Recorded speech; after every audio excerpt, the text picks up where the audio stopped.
Welcome to Moments with Marianne. I'm so delighted we're spending this time here today. We have a very powerful show coming right up. Our special guest today is Ira-Israel, and he's here to talk to us about following your intuition in the new year.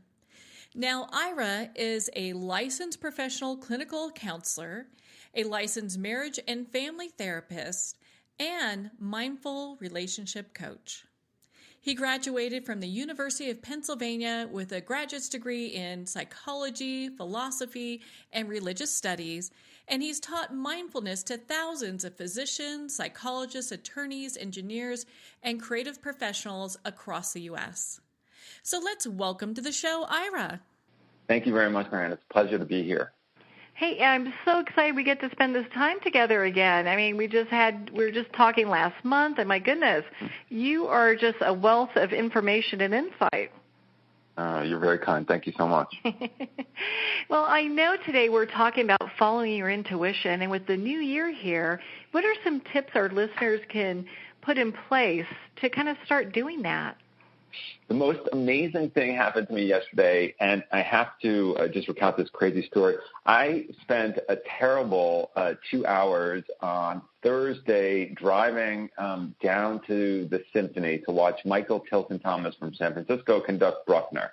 And I had listened to the Bruckner, and it's just, traffic in Los Angeles is so terrible that I normally only go from Santa Monica downtown on Saturdays. And for some reason, I got tickets.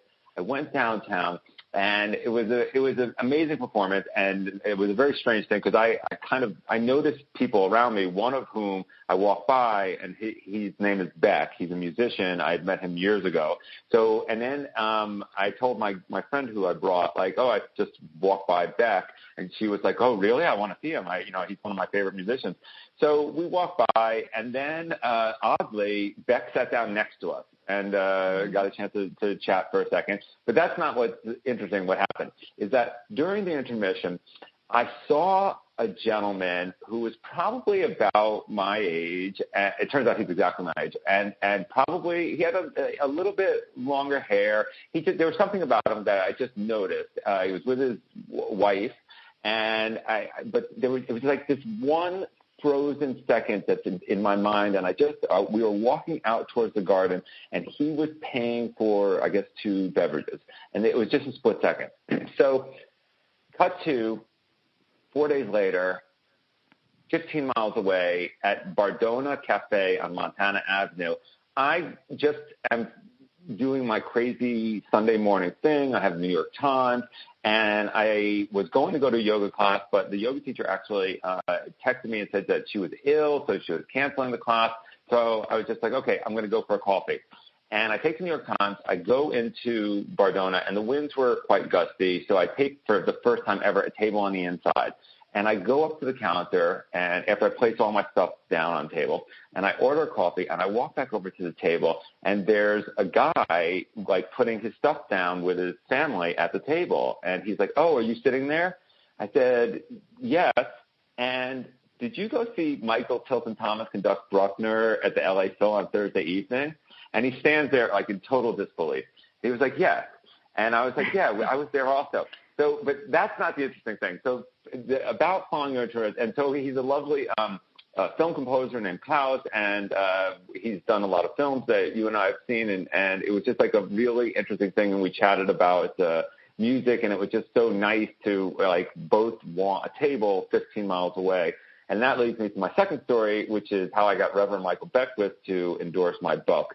So similarly, I try to test my comfort zone and go to new places just to see where activity is, what's going on once in a while. And I went to a Starbucks that I'd never gone to at about 7 o'clock in the morning on a Saturday morning of all times. I was just up, and I just needed something to get out of the house and read. So I walk into this place, and a big guy walks by me, and he says, it's about to get real quiet in here. And I have no idea who he's talking to or what he means, but he and his entourage, his little family, there's 2 kids and whatnot, they just are filing out.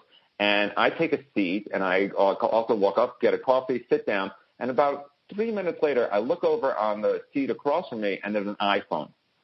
So I pick up the iPhone, I hit the button, the home button, and I see this picture of a family.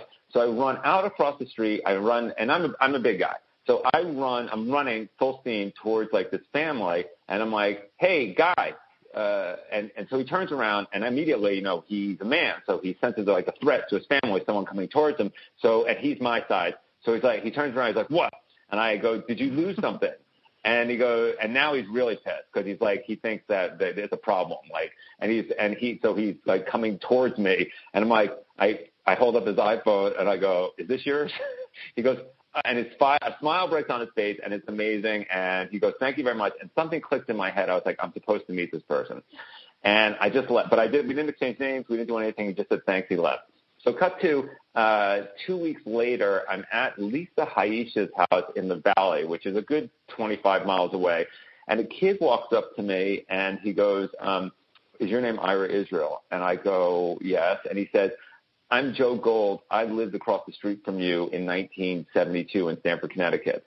And I'm like, wow, that's interesting, you know. And so we start talking. But I'm looking past Joe Gold at the back of some gentleman's legs on the other side of the pool. And there's like a good 250 people at this 4th of July party.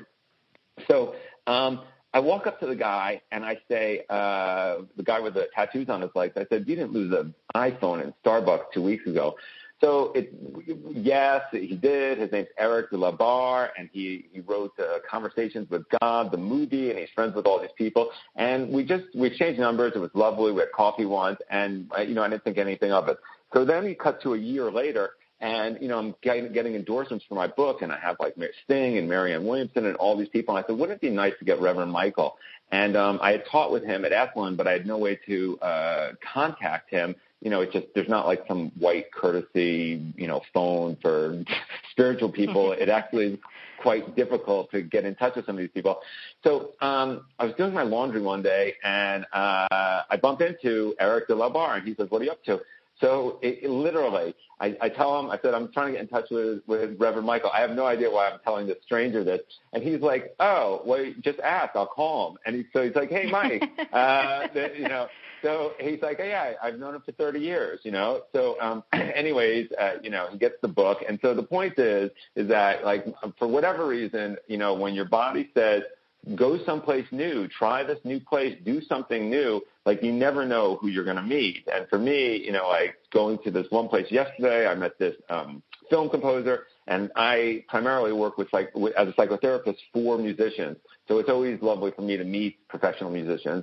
But that's not why I go to the symphony. I go to symphony because I love the symphony. But anyways, yeah, following my intuition, it's really, it's always, it gives me that sense of that sense of that life is a miracle in some ways, because things happen and they're unexpected and they're just magical. And when I just kind of test my comfort zone sometimes, I really am usually overjoyed. I would agree with you on that. It's interesting when we kind of go down the rabbit hole a little bit, what we discover, and it's not usually, what we think. And then to hear your story about connecting with all these people and how even some of these connections have gone on for like a year, and you're just meeting people. LA is a huge city, and to bump into the same person more than once is just a miracle in itself, Yeah. Yeah, there's a quote by Einstein. You can either believe that everything that happens, that nothing that happens in the universe is a miracle, or that everything that occurs is a miracle. And, if you try to slice things up in terms of all of the conspiracy of events that put people in certain places at a certain time, and then you realize that, the way the universe is operating, if there was another time where I had to go to a doctor's appointment, and then I was using Waze, and there was a certain amount of stop signs, and I was leaving a shop in Venice, and I bumped into an old girlfriend from 2000, from 17 years ago, and we had a lovely meal, and it was fantastic. But literally, the conspiracy of events that placed me walking out of that shop at 7:45 when she was walking her dog. She actually lives in New York City, and she was just visiting. And it was so uncanny because 1 second later she would have been past the doorway, and 1 second before, I don't know if I would have been exiting and gone. So it's like I really try to tune in to what's going on in the world, and then the information that says like, oh, why don't you go to this museum, or why don't you do this, or why don't you go to the symphony, or why don't you do that? So that's my following my intuition. Always, in some magical way, leads me to meeting some fascinating people. Well, with this new year here, I know a lot of people are looking for new ways to connect with other people and possibly date. So, I mean, that's just perfect advice, is to follow your intuition. You don't know where it's going to lead you. Yes. Yeah, and again, it's funny because we're coming into interesting times. I talk about capitalism in our book, and I went to a lecture by Robert Reich that I cite in the book, and he said, "What is free market capitalism?" And some people talked, gave answers, and he said, "No, a real free market is when I say, 'Would you like to buy my carrots?' and you stab me and take the carrots, and you then enslave my family." So the point is that we need regulations that create safety in order so that we can interact. Like we can't murder each other, we can't steal from each other, and we can't do certain things. So this leads perfectly into the next discussion about like what's going to happen to human relations, particularly in the workplace, with all these horrible sexual harassment and all these terrible stories that are coming out about sexual aggression and the sexual predators and rape. I'm really fascinated on what effect that's going to have on just dating and normal interactions with people. So do you have any opinions about that? Well, Dina, I think we're in definitely a new age where probably before women hadn't really been taken seriously, or there was a lot of blame that was kind of placed on women, going, gosh, well, maybe you shouldn't have worn that outfit, or that's just how that boss is, or are you sure you're not being too seductive, at work? So there's a lot of the way that they would place blame really doesn't have anything to do with the person who is acting inappropriately. It's more of trying to blame the woman to kind of make things easy, because we don't want to do the hard decision and get rid of maybe somebody in the workplace who is doing something they shouldn't be doing. Right. And so what I think is going to have to happen is the exact same laws that apply to psychotherapists, meaning there are laws against any sort of sexuality, obviously, but it's in a general sense, it's dual relationships, meaning that if a patient says, hey, you want to play golf this weekend, or you want to come to my Christmas party or come to my wedding, I basically have to say no. And the reason is because there's a safe space created in the framework of, you go to an office, you pay money. And what I think is going to have to happen is that in employment contracts, I think that they're going to have to, in order to create a safe space for people just to show up at work and not be sexually harassed, to avoid that, there's going to have to be some sort of draconian laws put in place the way they are for psychotherapists, where you can't, you just can't do these things anymore, because, the stuff that's coming up is so unseemly and disgusting, and we really, we have to be able to interact with each other with a degree of safety that so it's going to be really, I've been listening to all the pundits speak, from Pamela Anderson to Camille Paglia, to this morning, Minnie Driver came out and lambasted Matt Damon for being insensitive, and she's right. And it's great that all of this stuff. I think that Rose McGowan, every time she comes out and says something, like, she should be Person of the Year for whomever it is. And the Me Too movement, all of this stuff is so great and again, this is exactly, the title of this book is about a path to authenticity. And we need this transparency, and we need people to come out and talk about the real interactions that have been going on, so that we can correct them and we can create this safety and more harmonious relationships.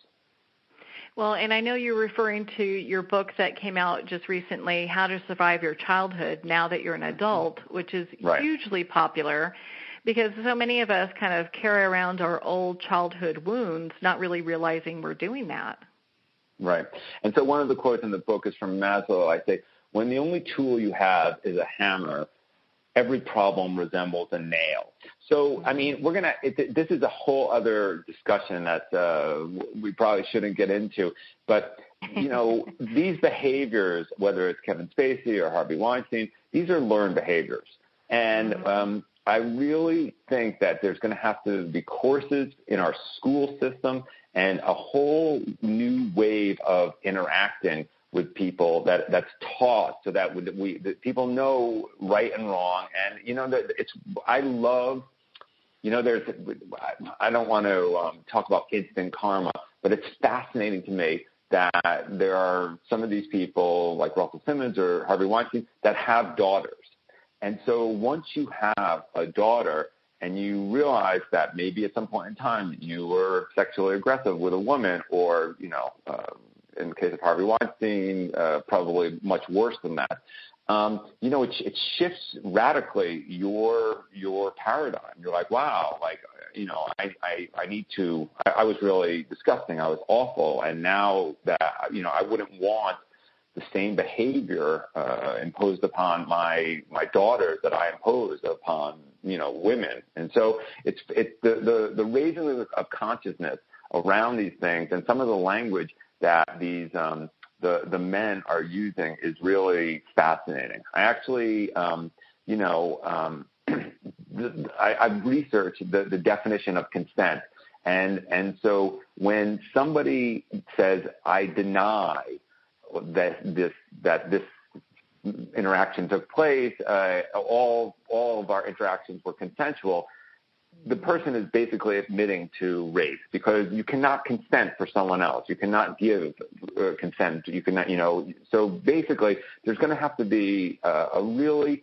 fascinating discussion at some point in time, and a lot of forgiveness. And you know, I think a couple of guys are going to go to jail too, and rightfully so. Because, you know, the way we've been interacting in this inauthentic way and the things that have gone on in our society for the past, you know, hundreds of years, slavery and just the oppression of all different races and sexes, you know, is going to really have to be brought to the surface and discussed in a much more compassionate manner.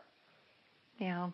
And you're so right. I mean, these men have learned this behavior from somewhere, and the fact that they've never had any repercussions from it, it just kind of encourages them to continue acting that way. Yeah. Well, as I said, it's such an interesting time, and I applaud all of the people, but in particular Rose McGowan and all the people on Me Too. And in France, it's like Denounce Your Pig. I forget what it's called in French, but like the people brave enough to come out and really say, you know, this disgusting thing happened, and really we have to. I want to stop, you know, these terrible things that are happening. So it's really a fascinating time to just witness or be a part of these discussions. Yeah. So with all this in place and going on now, and you talked about some of the things that probably, you know, you think that should happen, you know, from an employer standpoint, you know, how do you see this relating to just the dating world in general for people?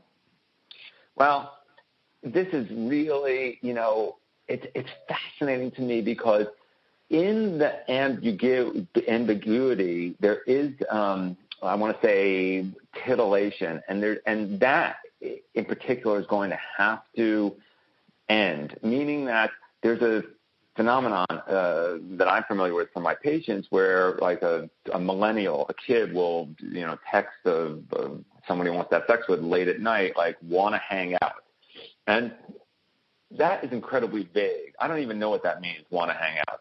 But there's going to be some case where someone, said want to hang out, and the other person said yes, and then there was sex, and they're going to say it was non-consensual. I thought we were just hanging out. I didn't know that sex was included in that. So I think that the languaging is really going to have to change, and you're going to have to say to somebody by a text message, would you like to come over and have consensual sex? Would you like to meet someplace and have consensual sex, yes or no? Because there's going to be some crazy situations.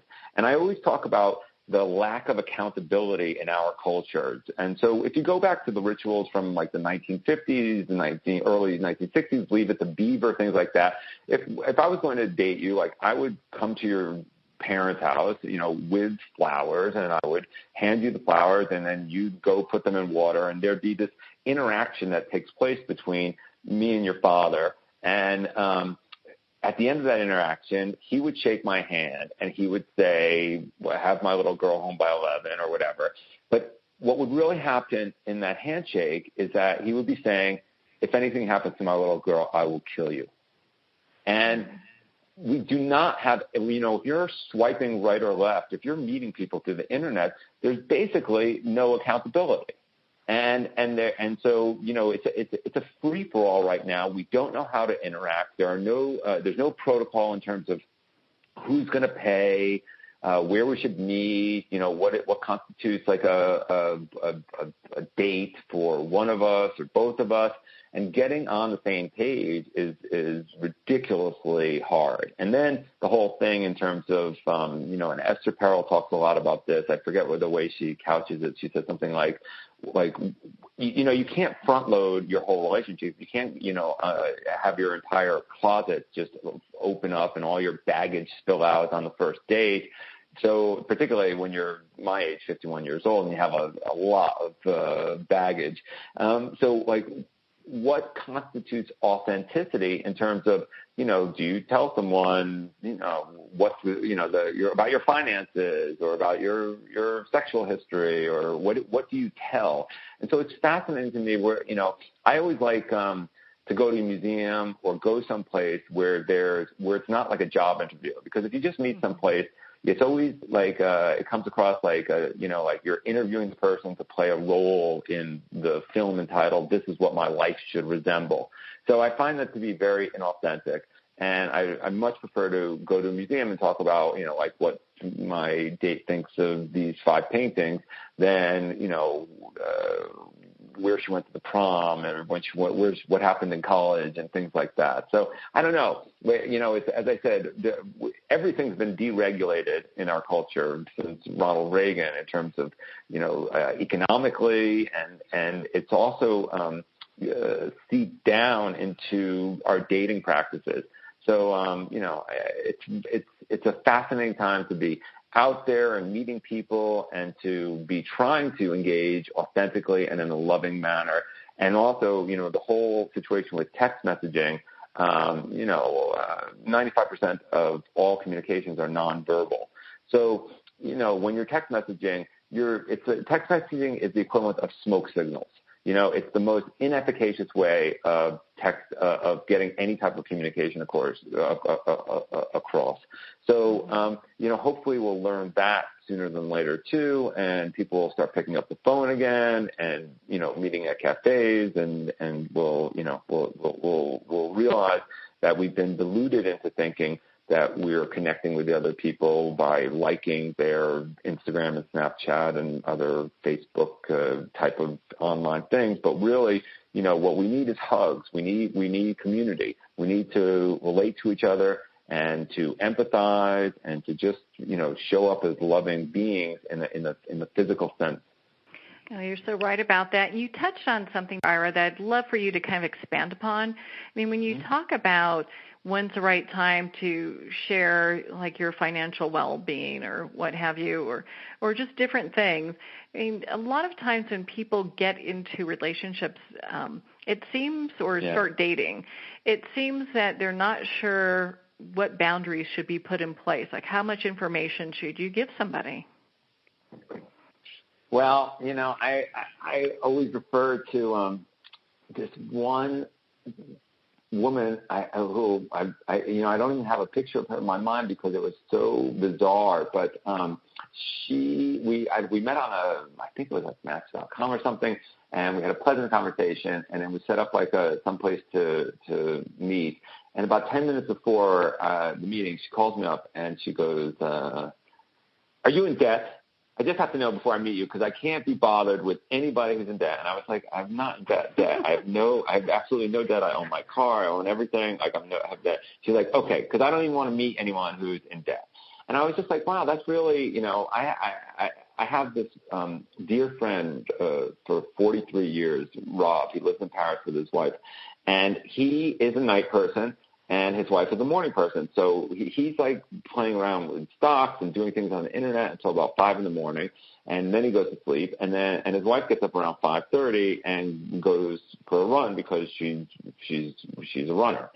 And it's fascinating to me because if you tried to get those people to meet today, they would look at each other and one would say, "Oh, I'm a nighttime person." The other person would be like, "Oh, I'm a morning person." And they would just like, it would be huge red flags for each other. And they've been married since 90-something, and they have a great marriage, and it's fantastic. They are just, one's a night person, one's a morning person, So, the things that are coming up for us today as red flags, a lot of us should be more tolerant, meaning that, there's a lot of great relationships. There's a lot of fascinating things you can learn from someone who has difference of opinions. It's just a matter of showing up in a compassionate manner.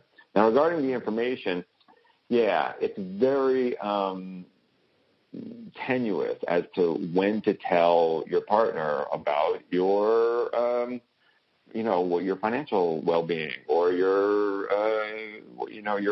sexually transmitted diseases, but all of these discussions need to be need to take place.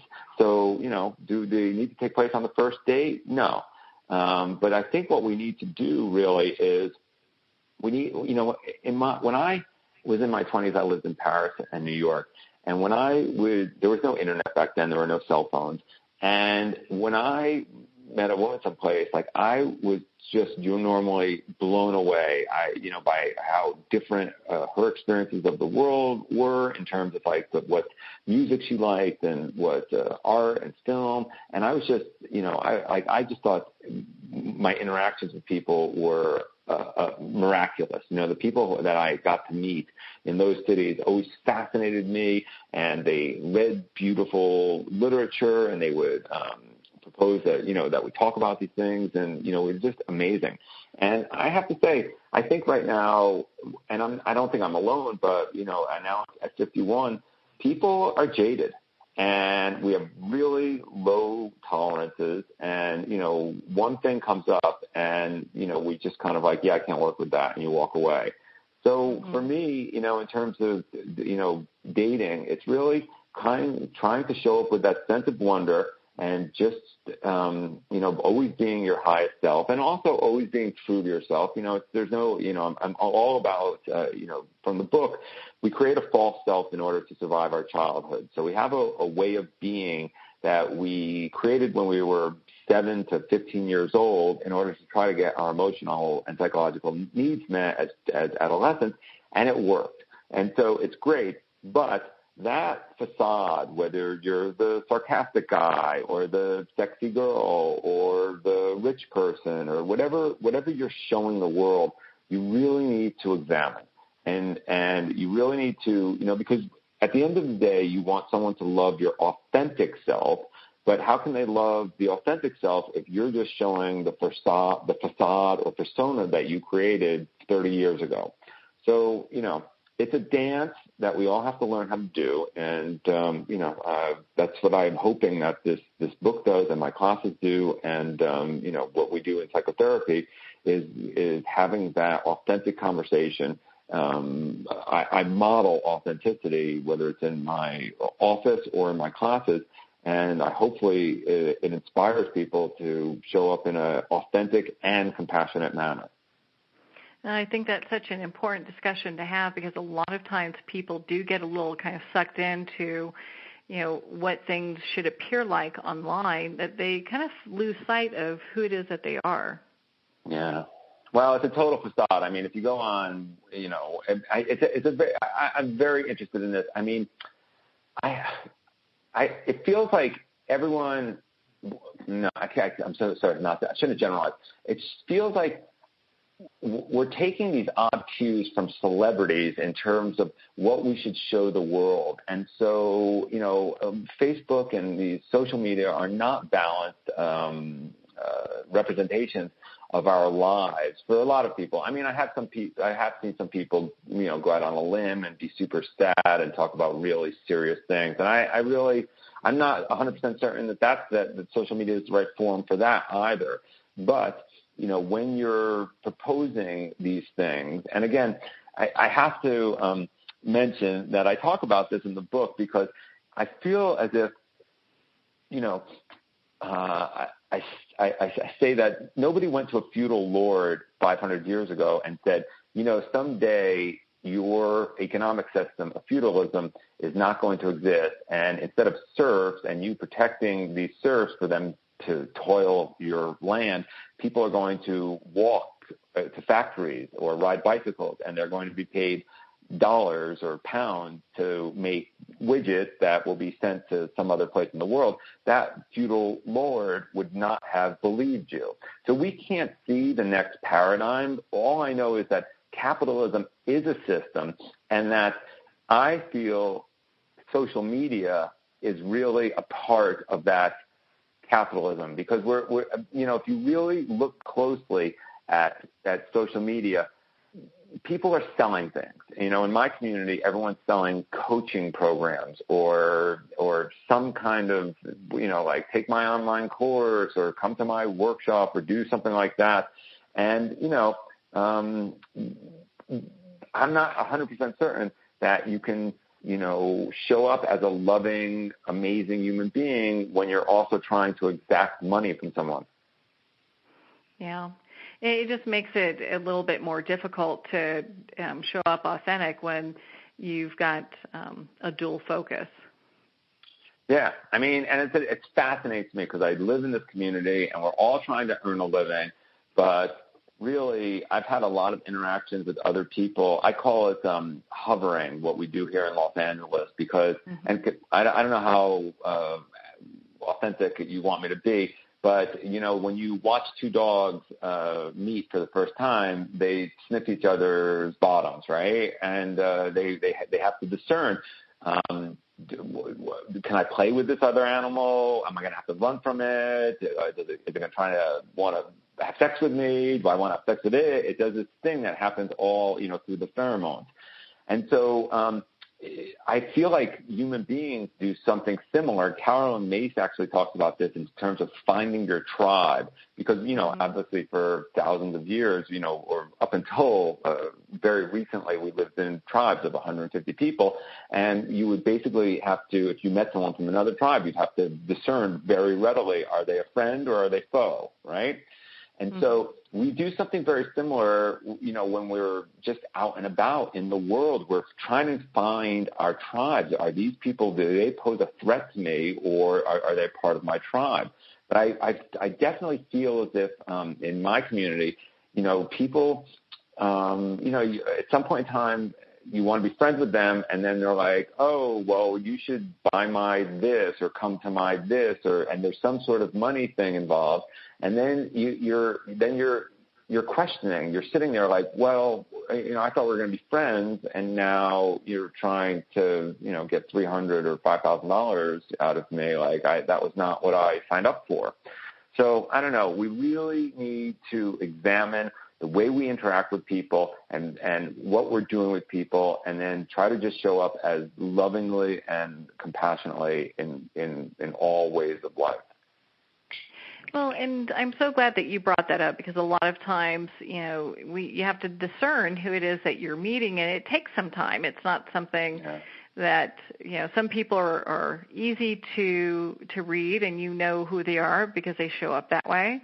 They're authentic. And other people, they may have other motives, so you really have to take some time and kind of figure out what it is that, who it is that you have in front of you. Yeah. Well, unfortunately, and I also discussed this in the book, everybody today is crazy busy. We have that, I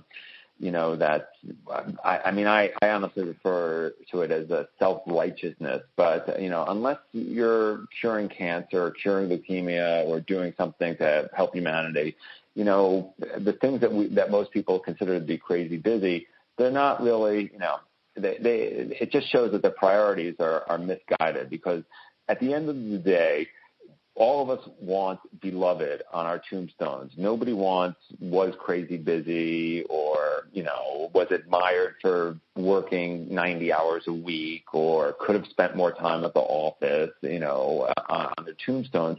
We all just want loving relationships. And so, as I said, I'm not 100% certain that our way of interacting with people, which is influenced by capitalism, is really helping us be the happiest that we could be. Yeah, and move forward. Well, and so why don't we talk a little bit, we've kind of talked about authenticity, and we've talked about, dating and what have you. And so a lot of times when people get into relationships, when's the time for them to start figuring out that the person that they're meeting has the same goals and values as they have? That's something that I feel like should be addressed quite early in any encounter. Values, interests, priorities are so incredibly important. It's fascinating. You kind of do that. I mean, for me, it always comes back to like something I read in a paper. So I can relate it to, did you see this article on this? What do you think about this? Instead of just interviewing someone and saying, are you a Democrat, or do you believe in abortion or the right to this, or because personally I studied sociology 30 years ago, and I'm very interested in our society and the way people are trained in our school system to, basically be workers, and how we definitely need more emotional and intelligence within our school system, so that, we teach people how to live fulfilling lives rather than just, earn money. Well, and so it's interesting when we talk about this, and then we also have talked about like the Harvey Weinstein scandals and those incidents that are happening across the nation where women aren't really being valued, and some men as well that are being treated in an inappropriate way. When someone's in the workplace and they have decided that their employer doesn't meet the same values and goals that they have, what are some things that they can do at the very least to protect themselves? As I said, I think we're going to need to institute some sort of laws where freedom of speech is really, that's what our country's founded on. And, we could get into a terrible argument about this, but like someone like, I guess the gentleman's name is Colin Kaepernick, who kneeled for the national anthem to raise consciousness around the disproportionate number of black people who have been killed by police officers, primarily white police officers in our country over the past year.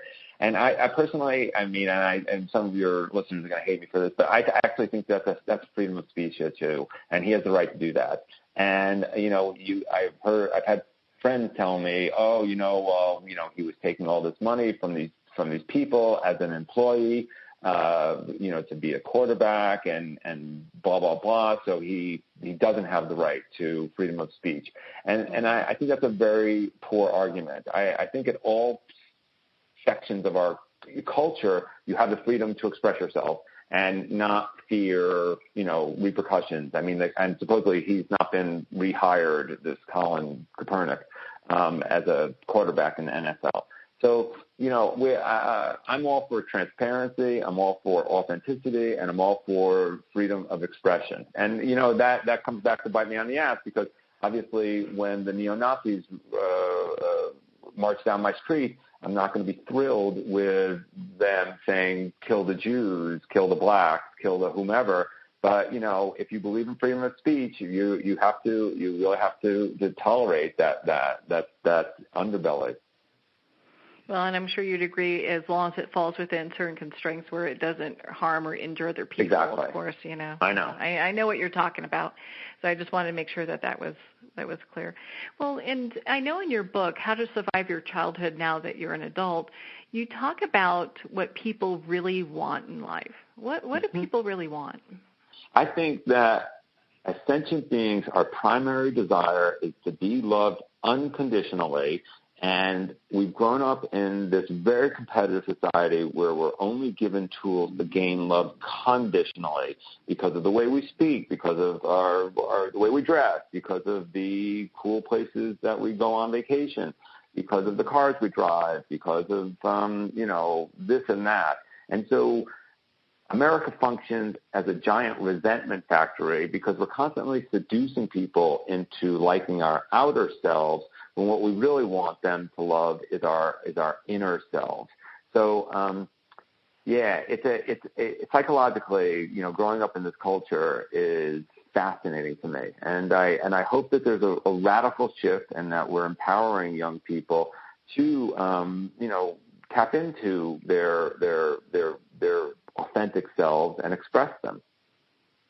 Well, you're definitely the person to talk to about that because, in my book, I believe that you have that down, and you express yourself in such a way that's completely authentic, and people appreciate that. Yeah. Well, the book opens with the quote by Andre Gide: "It is better to be hated for what you are than to be loved for what you are not." And at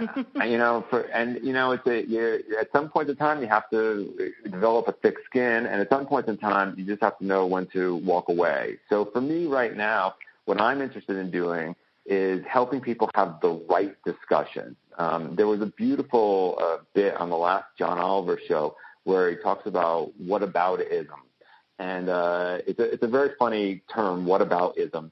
So, and the example he gives is someone asked Sean Hannity a question, why is Donald Trump doing this? And instead of answering the question, he says, well, what about crooked Hillary?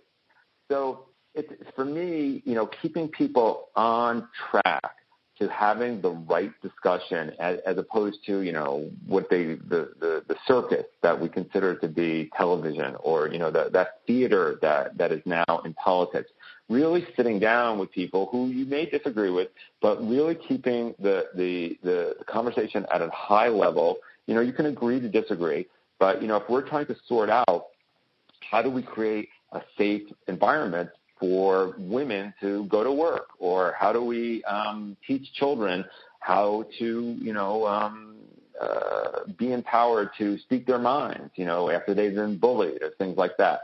Like, we really need to just radically shift the conversations that we're having in America today in order to help transition to whatever the next culture is. There's a beautiful line, I think it's from The Wasteland, if not The Four Quartets. I'm pretty sure it's from The Wasteland, where he asked, does it end with a bang or a whimper?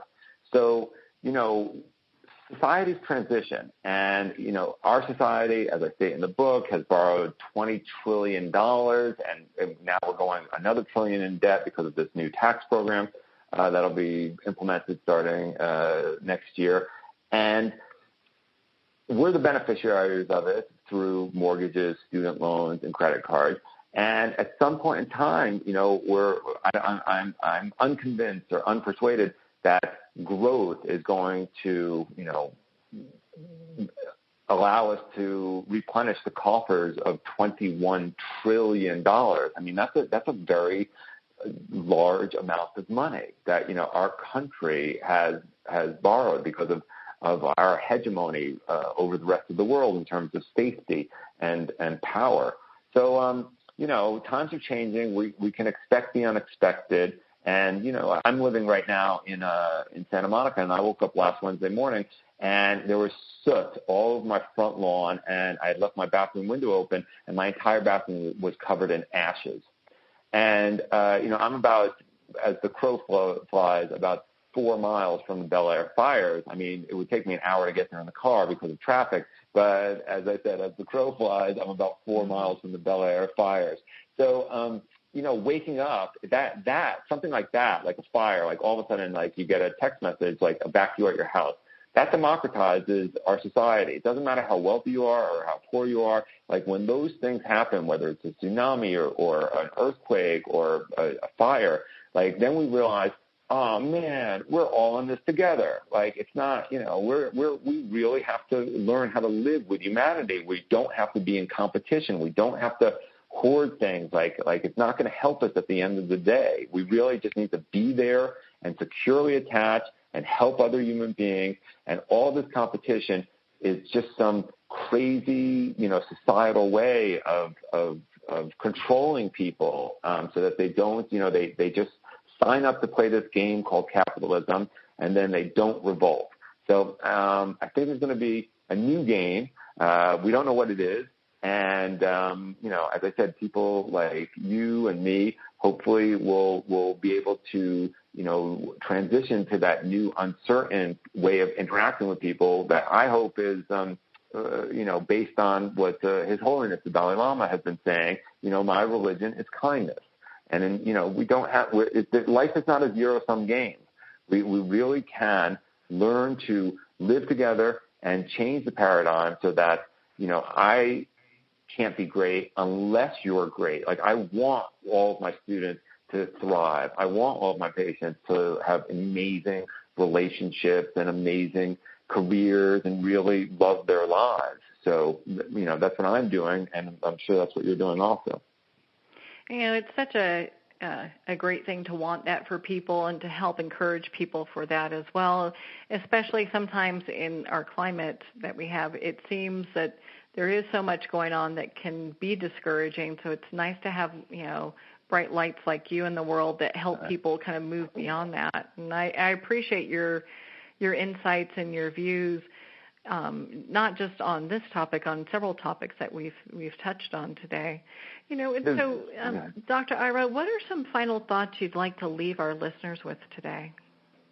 There's a quote that really changed my life. Now it's probably about 20 years ago. It's by Marshall McLuhan, and I talk about it in the book. I don't know who discovered water, but I doubt it was a fish. So we have no insight into our way of being in the world, and our way of being is really conditioned by our society, and in particular our language. There's a quote by Jacques Lacan. He says, "Language thinks me." So there was never a baby born with negative self-talk, and yet we have this epidemic of depression in our society and this epidemic of negative self-talk, and a bunch of people thinking they'll never be good enough, so they might as well go out and drink themselves or drug themselves into oblivion. And our way of interacting with each other, I feel, is really inhumane.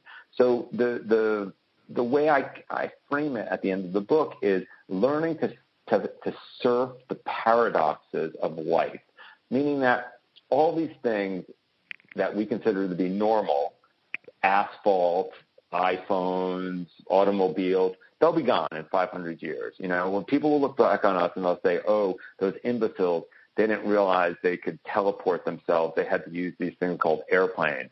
Or they'll say, oh, those morons, they didn't realize that they could telecommunicate, that they had to use these crazy devices called iPhones. We're going to look back on iPhones in a couple hundred years the way you and I look back on horse-drawn carriages. So, knowing that all the things that we consider normal will at some point in time be considered absurd, it takes the pressure off things. It really, you know that our political system, hopefully by the end of my life, there'll be no such thing as Democrats or Republicans. It's a stupid system. It doesn't get anything done, and we'll live in a democracy when all of us vote by our telephones.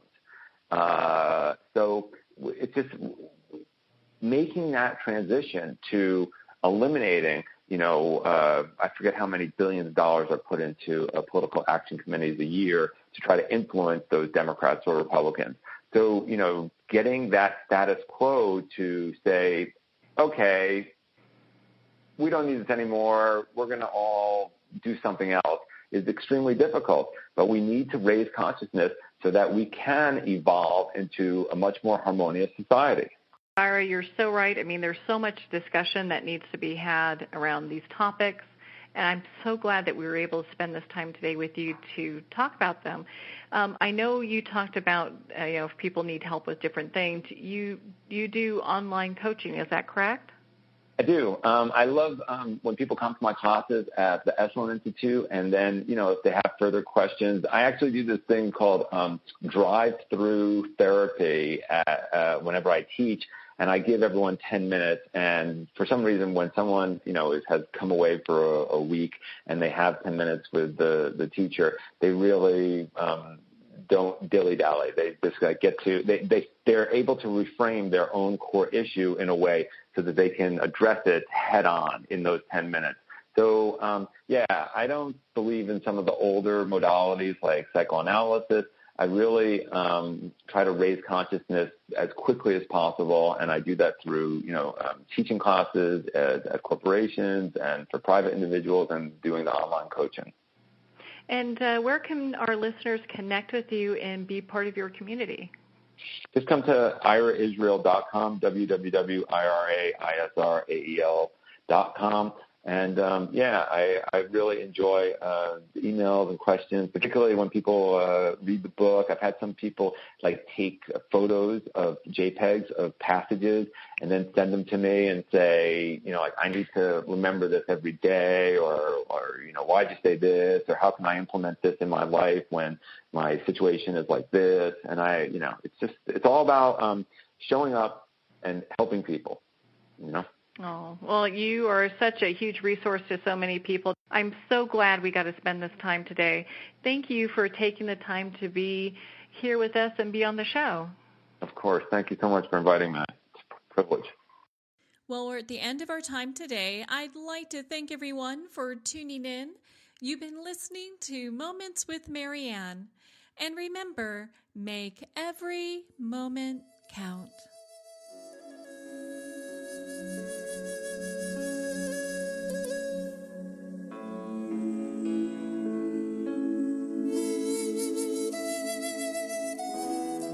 In a single moment, your life can change. Moments with Marianne is a transformative hour that covers an endless array of topics with the best of the best. Her guests are leaders in their fields, ranging from inspirational authors, top industry leaders, and business and spiritual entrepreneurs. Each guest is gifted and a true visionary, a recognized leader in her own work, and while teaching others to develop, refocus, and grow, Marianne will bring the best guest and sometimes a special surprise. Don't miss this. You never know just which moment will change your life forever. Moments with Marianne airs every Thursday, Friday, and Sunday at 8 p.m. Eastern, 6 p.m. Mountain Time. Make sure to tune in and visit momentswithmarianne.com for more information.